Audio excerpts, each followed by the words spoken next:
Here are 20 theories about Squid Game. 1. Cards determines roles in the game. A theory that's popular in TikTok states that the dokji that Ki-hun plays with the salesman determines his role in the game. Ki-hun ultimately chooses the blue card, but there was also an option to choose the red card.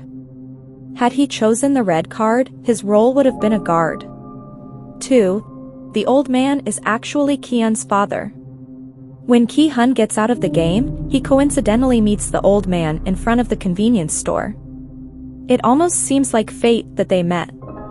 Since the old man is rich, he wouldn't be in that area unless he was looking for a specific person, someone like Ki-hun. Also, when Ki-hun talks to the old man about how he used to get spanked a lot as a kid, the old man replies by saying that his son did too.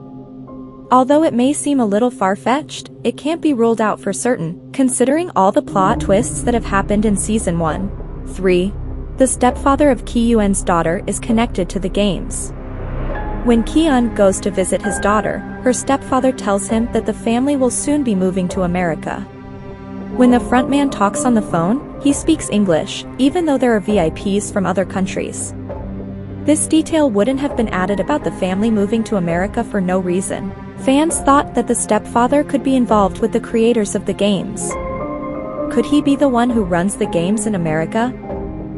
4. The police officer isn't really dead. The police officer's death did no justice compared to the struggles he went through in the game and all the information he learned.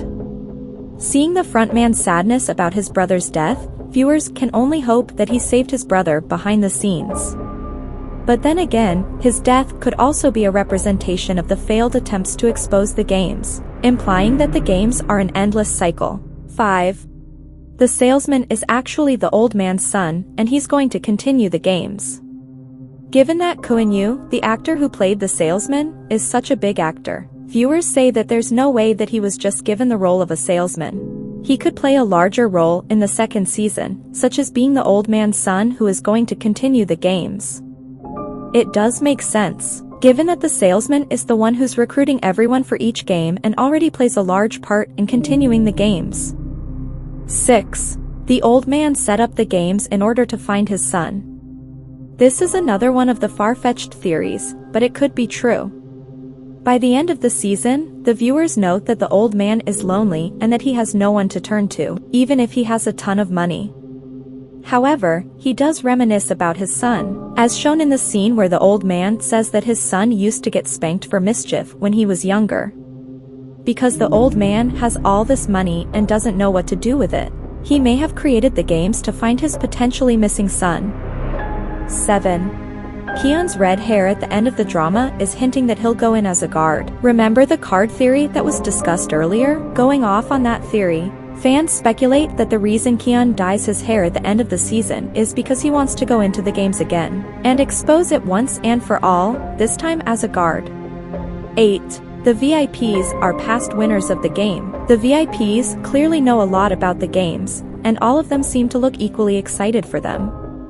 This excitement could come from the feelings they once had while they were in the game themselves. Because they know the feeling of being in the game and coming out victorious, they're excited to watch how each player performs in the games. 9. The three main colors are symbolic. There are quite a few striking colors on the show, with some of the more notable ones featured in Squid Game's iconic costumes. According to the Redditor, Modesty Gideon, these colors are not randomly chosen and represent characters' choices and roles in the competition. The user's post shows a Venn diagram featuring three main colors: magenta, cyan, and yellow.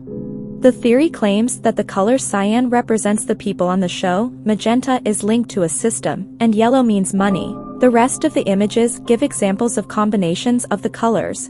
The most intriguing part of the post is its conclusion that says the frontman has all the colors, as he's a person, cyan, who turned into a player, green, and got money, yellow. This is why his outfit is black. 10. Ki-hun's plane is rigged. In the final episode of the show, Ki-hun decides to turn back at the last moment and fails to board his plane. This is probably a good thing because one of Squid Game's most likable characters might have been spared by this small act.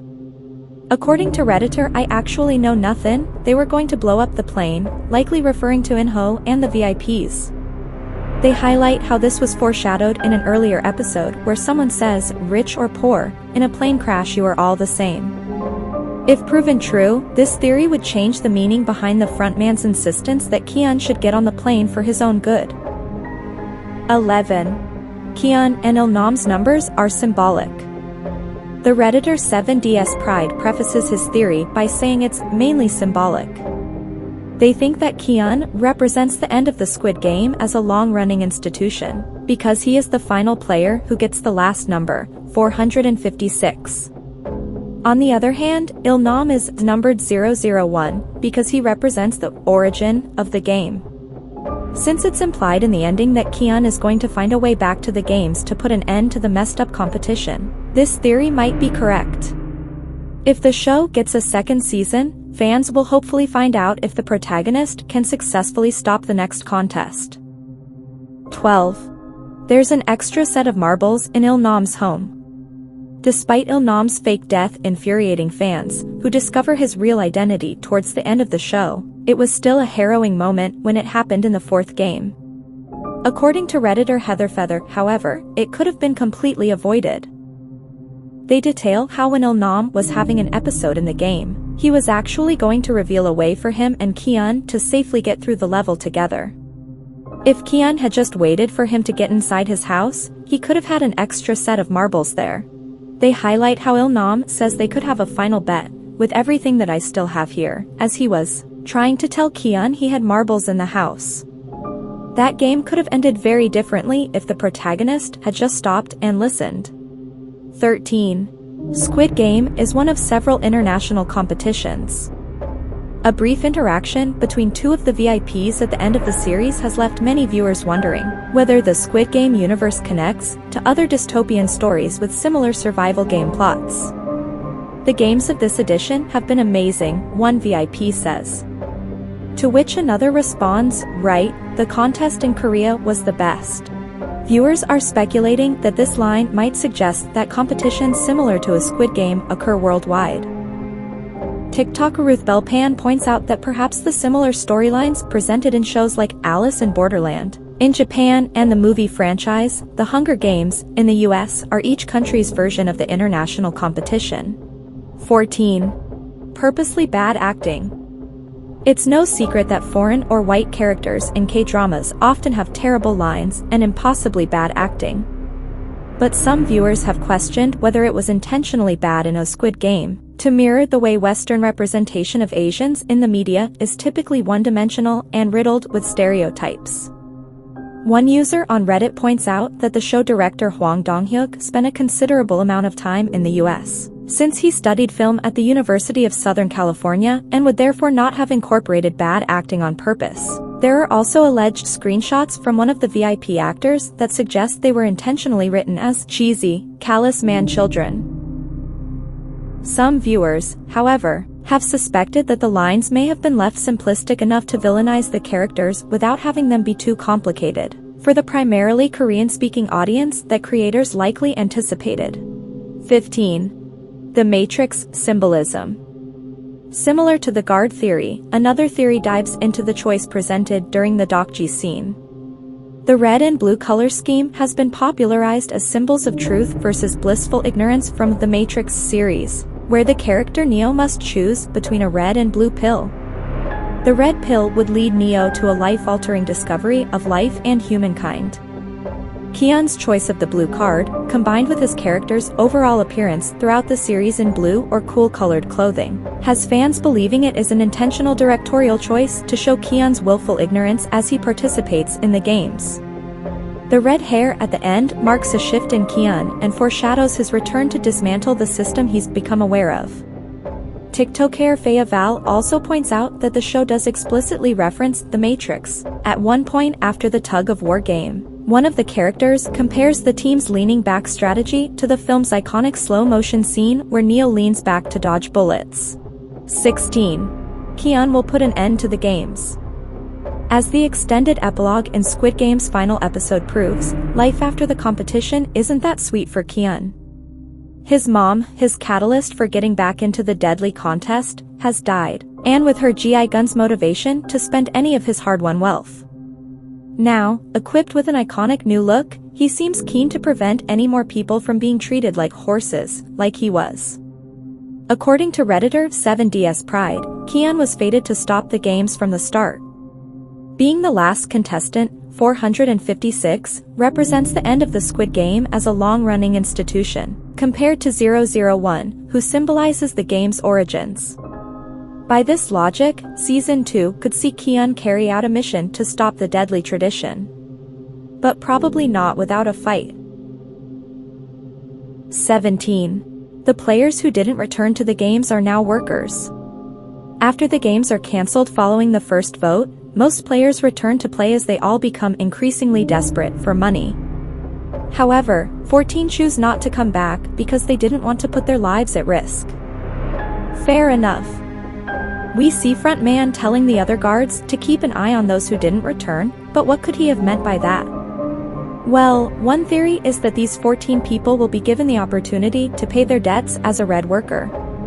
The workers are, for the most part, safe from harm as long as they obey the rules and avoid antagonizing contestants. It would also serve as a surefire way to prevent them from leaking their knowledge of the games to the outside world. If we look at the 14 contestants who didn't return to this game, alongside former contestants who hadn't returned to previous years, it would mean there's over 100 players who are roaming around, which is similar to the number of armed guards. 18. Squid Game is a working model of game theory. This is one for the economists. The tournaments are simply a huge metaphor for game theory in action. For those unaware, game theory is the study of interactive decision-making, where the outcome for each player depends on the actions of all. When deciding a strategy, you must consider the actions and choices of others, but, in thinking about their decisions, you must realize they are thinking about your decisions, and so on. Squid Game is an example of a zero-sum. In this game, one man's death is another man's chance at life with prize money. Let's look at it in action. These players are desperate, at the end of their tether, and simply have little choice but to join the game, even if the cost of losing is death. The host of this game invited only those who are in large amounts of debt and have no way to come back from it unless they play the game and win the prize money. Without joining the game, the participants have no way to pay off their debt, and life would just be hell on earth, which isn't any better than death. Therefore, the players have no choice but to choose playing the game as their dominant strategy. This makes Squid Game all the more poignant, as it emphasizes the yawning chasm between the choices of the super rich and the lack of choices of the very poor. 19. Is Ali still alive? Ali Abdul, also known as Player 199, was too pure for Squid Game. He has quickly become one of the most lovable, honest, and kind characters ever in TV history. We all knew Ali was a fan favorite when we watched him save Kihyun in Red Light, Green Light. We saw him build solid friendships, like his one with Sangwoo, Player 218. But I guess this made Ali's death even more heartbreaking when Sangwoo tricked him during the fourth game in episode 6. The death of Ali really struck a chord with fans of the show. So much so that we will literally believe any theory that tells us our Squid Game king, Ali, is alive and not dead. Luckily for us who are still holding out hope, there is a theory. Here it is explained. He could be alive and staying with the old man. The theory believes that in episode 6 of Squid Game Ali doesn't die because we never actually see him get shot. You can only see the worker who puts a gun up to Ali's head, but Ali getting shot isn't shown. Plus, the old man also gets shot in episode 6 but he doesn't die. This gives me hope that Ali, like the old man, is still alive because these are the only two deaths we don't see on the screen. So obviously they have to both be alive and well. Ali's death was never shown and people believe, somehow, he is connected to the owner of the game, Player 001. He was the only person out of the 456 players who hadn't played any of the games before. It's possible the old man recruited him to make everything seem more believable. Anything is possible and I am willing to believe everything that tells me Ali is alive. 20. Is Squid Game's Kong Se-byuk alive? Kong Se-byuk remains one of the most mysterious characters from the start. All that is said is that she is a North Korean defector who came to the South with her little brother for a better life. With the dream of a better life having shattered, Kang Se-byuk was forced to take part in the deadly games for her family. Throughout Squid Game, Kang Se-byuk was portrayed as someone who was cynical, cold, and looked out only for herself. Towards the end though, she had a change of heart, and it was a consequence of the said change of heart that she wound up dead, having broken the hearts of almost every single viewer. Some fans of the show have shown a ray of light with this theory. There are several theories doing rounds on the internet that claim that not only is Kang Se-byuk alive, but that she also managed to get off the island. One of the chief clues to this, according to viewers, is her death was never formally announced. Every time a participant died/got killed on Squid Game, a voice on the intercom announced the elimination of the particular participant. The announcement took place regardless of how the participant met their end. In the case of player number 067, Kang Se-byuk, no such announcement was heard. Se-byuk, at the end of the glass bridge game, got stabbed by a huge piece of glass. Unwilling to show weakness, she put on a brave face, and even wore the tuxedo for the final dinner. Eventually, though, her pain became obvious. When Kian ran to the guards to beg them to help Kang Se-byuk, Sang-woo made use of the opportunity to brutally stab player 067, apparently killing her instantly. The guards then brought out a coffin for Se-byuk and carried her away in silence, with only music to be heard. These were the most circled fan theories around the internet. Do you have any crazy theories about Squid Game? Share it with us in the comments.